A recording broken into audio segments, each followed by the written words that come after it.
முத்துராமலிங்க தேவர் ஆன்மீகவாதியாகவும், சாதி பாகுபாட்டை எதிர்ப்பவராகவும், சுதந்திர போராட்ட தியாகியாகவும் விளங்கியவர்.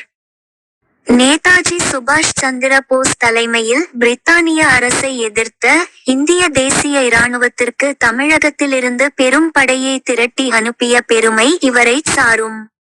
தலைசிறந்த பேச்சாளராகவும் ஆன்மீகவாதியாகவும் திகழ்ந்த இவரது பிறந்த நாளை அரசு விழாவாக தமிழக அரசு பசும்பொன்னில் வருடந்தோறும் கொண்டாடி வருகிறது.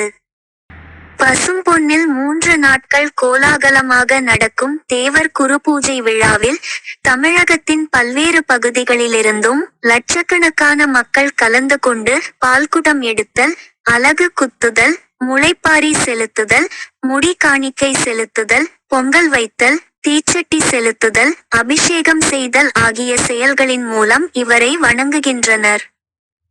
மேலும் பல்வேறு அரசியல் கட்சிகளின் தலைவர்களும் தமிழக அமைச்சர்களும் வருடந்தோறும் கலந்து கொண்டு வணங்குகின்றனர்.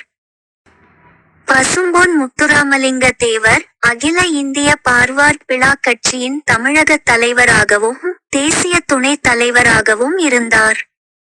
இக்கட்சி நேதாஜி தேவருடன் இணைந்து தொடங்கியதாகும். இவர் 3 முறை இக்கட்சி சார்பாக இந்திய பாராளுமன்ற தேர்தலில் போட்டியிட்டு வெற்றி பெற்றுள்ளார். 1957ஆம் ஆண்டு தேசிய பாதுகாப்பு சட்டத்தின்படி ஒரு நாடாளுமன்ற உறுப்பினரான இவரை மதுரையில் காவல்துறை கைது செய்தது.